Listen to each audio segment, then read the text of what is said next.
morning guys, kasabong lusong-lusong din ako sa aking mga followers, sa aking mga viewers, lalong-lalo na sa inyong aking mga subscribers dito sa aking channels, YouTube, Kasabong TV.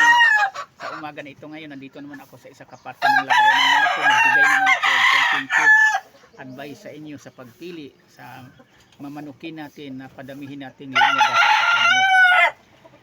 Ang pagpili sa isa kamanok, kailangan pag hawak natin, maganda ang pangatawan, hindi siya pitsuhin, hindi masyadong malayo ang sipit-sipitan, dapat dikit. Hindi lang tayo nagtapos dyan, kailangan piliin din natin na mahusay siya, masipag maglaro, masipag laban sa kapwa manok, kasi iyan ang ipapanalo niya. Madalas ipapanalo sa isa manok kapag masipag sa laro. Pero mabagal na manok, nagalakad lang papunta sa kalaban, madalas lang din yan ipatalo ang laban. Pero ang manok mabilis, hindi nagalakad, tumatakbo papunta sa kalaban, hindi kay tumatakbo nga tumalikod o umayaw sa kalaban. Yan ang maganda na manok na pipiliin natin, padamihin natin, kasi madalas yan nasa isip niya, ipapanalo niya ang laban, bibilisan niya para matapos agad ang laban.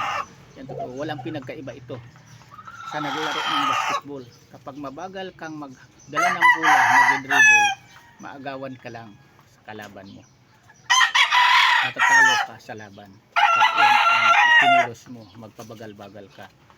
Yan totoo.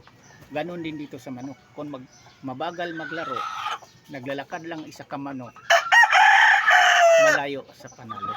Nanalo man yan, bihira lang.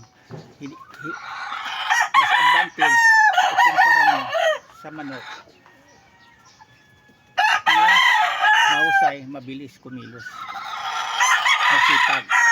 Kasi sa pagsipag, doon malapit sa panalo. Tulad din sa atin na nagmay-ari ng manok, kailan masipag din tayo mag-isip kung paano tayo kumikita, magkaroon ng extra income sa pang-araw-araw.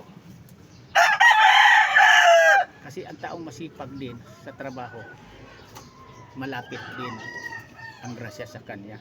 Ganon din ang manok. Kapag masipag maglaro, mahusay, malapit din sa kanya ang panalo sa laban niya.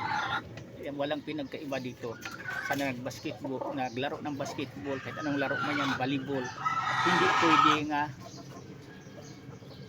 sumasali ka sa laro sa event, basketball man o volleyball, na magpabagal-bagal ka, hindi ka talaga manalo.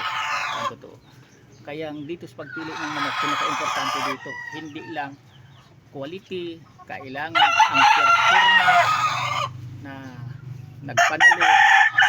Kasi hindi pinanalo dito, hindi ka manalo dito.